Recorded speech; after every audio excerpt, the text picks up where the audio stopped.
Now, Nietzsche suggests that if you want to learn to think, if you want to learn to be a great person, if you want to individuate, if you want to develop your mind, if you want to go through the education system properly, if you want to draw out your inherent power, you need to go through a process of learning to see first, then you learn to think, and then you learn to communicate. Now, Nietzsche's basing this off his own ability to actually engage with the world. And what's actually so fascinating about this is that this process itself is implicitly anti-ego. It implies humility. Because what most people do, egotistically, is that they judge, they assert, they blather, they chatter about what they think about the world. I have an opinion about the world and all this type of stuff. Whereas, of course, the most manly and correct perspective, the right hemisphere being more wired for testosterone, is more suitable for the silent hunter, the hunter who's out observing the world and it doesn't take boyish, uncontrolled,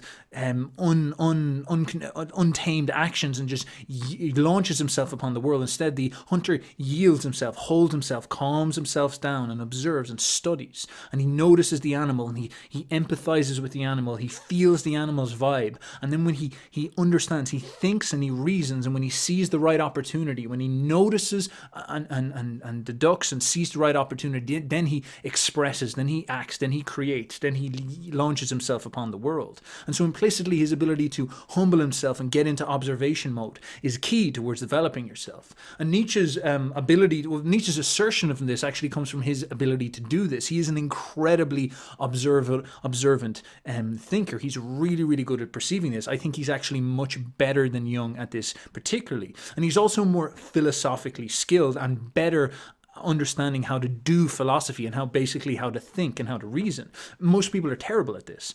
So what Nietzsche is trying to do, what you should do when you're trying to understand and to think, you should be dropping your preconceptions, your ideology, your notions, and you should become an astute student. You should become an astute observer, and you should sit there like the hunter in the forest and watch and observe the world for what it is. And then when you start to see patterns and you notice things about the world, you're like a meditator. You don't have any opinions at all. You're fully empirically studying the world, and then you can begin to grab onto some of these patterns and explore them and test them and hammer away at them, hammer at these what we call first principles or axioms, hammer away at them, chop, what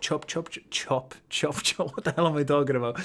Hammer away at them until they're firm, and then you can begin to reason from them. You can begin to, this is what thinking is, you can begin to logically deduce. Once you have an axiom, logic works where you have an axiom and then you follow procedural and logical thinking from there, which leads you to a conclusion, and then you express the conclusion. That's the whole idea. That's how you think and communicate properly. You learn to observe, you learn to shut up, actually observe the world, find axiomatic principles, reason from those principles, articulate a hypothesis, and present it to the world, express it to the world. There's a very, very simple and elegant way of doing things. It's super hard though. Nietzsche was fantastic at it. This is the type of stuff that allows you to sit in maybe a world that's full of cope and delusion and bad ideas, and you can sit down and you can churn through all the bad ideas, observe the world around you without ideology, without the zeitgeist of your time getting in the way, and see things that are going on and study them and then build ideas on top of them. And this allows you to make profound predictions about the world, and this also allows you to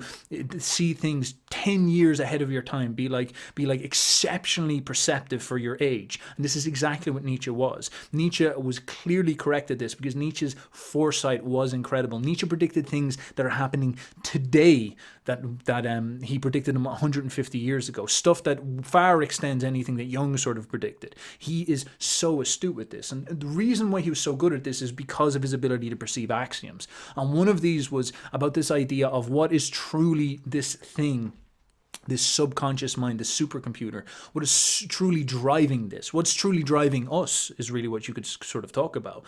And his idea was that life, or you could even say maybe life force, this is really the thing that is behind everything. This is really the thing that is fundamental. This is anchored. This is the real thing that we should be focusing on. And the whole differentiation between what you think and how you conduct in the world, and how valuable you even are to the world and how valuable you are to the society, is all down to how much life force you have. And basically, it's almost like a video game character. Like you have a sort of life force bar, and if your life force bar is low, you're just going to be an annoying person to be around. But if your life force bar is high, you'll be good to be around. And so the sort of quantity and the thing that lives inside your, you could say, subconscious mind, or that supercomputer mind of yours, this energy that comes out of that is really the most important thing. How much energy do you have packed away in this? How much energy exists within your body? How much electrical charge exists within your body? How much of a fireball are you as a person? How animated are you? How much of a soul do you have? It's not really about like, where is your soul, but it's more of a question about like how much fire and energy and fury is coming out of your soul. And the reason why this is because when you're high charge, which basically means you'll have a lot of passions, you won't just be lustful. You'll have your lust will be insane. You won't just be prideful. You'll be ambitious. You'll want to like conquer the world so people remember your name. And this is good. You'll be greedy in the sense that you want to make your dreams happen, because your dreams will save the world in some type of sense. And this is a very naturally good thing. It's a barbaristic perspective, but very, very naturally good. And people with a high force of charge become creative and very, very naturally produce things that we associate as good. People will cope with all sorts of stuff like greed and high energy and ambition, and all these things are bad. But when you go to ancient Rome or ancient Greece and you see the beautiful architecture constructed by a people with high charge, you will naturally, say that's good, even though you'll disrespect the fact that, of course, that had to come from people who were just insane with ambition and self-interest and fireballs of energy. The Greeks themselves, Nietzsche saw the Greeks themselves as like a highly charged people, a people with a disgusting amount of charge. They were kind of crazy, and the whole modus operandi between them is that they were competing with their neighbor.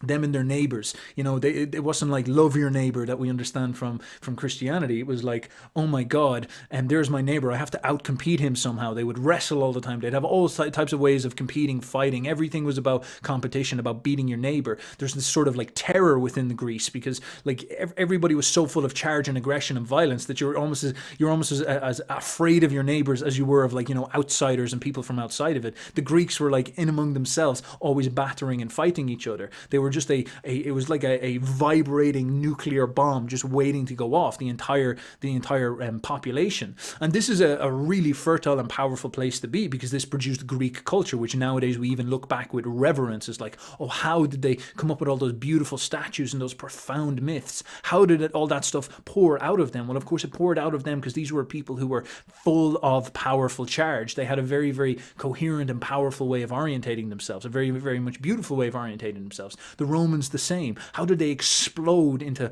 the Roman Empire like a pretty big deal? Because they were full of charge. And what happens is when this charge weakens, when this charge drops, when your life force drops, what happens is you start to turn into something kind of uglier, something bad, something is not evil, but something just kind of like pathetic and decrepit, something weak and something resentful. Like we talked about the whole communist thing early on, that sort of thing where you begin to drop in power, and you're not able to create for yourself and not able to build a reality for yourself. You don't believe in yourself. You can't become creative. You're maybe as a group you're even weak as well. And what happens is then the resentment boils up, the envy boils up. And so because your charge is low and you don't feel that you can kind of create anything, the only way you can really rise your charge is by getting jealous, by getting envious, by getting suspicious of these type of things that are doing well. And Nietzsche would sort of say that this whole thing, it sounds simple, but it is axiomatically true. The most important thing for us to focus on is keeping the charge of ourselves and the people, the tribe we live within, as high as possible, because this is what creates what we understand as the good and the beautiful and the true.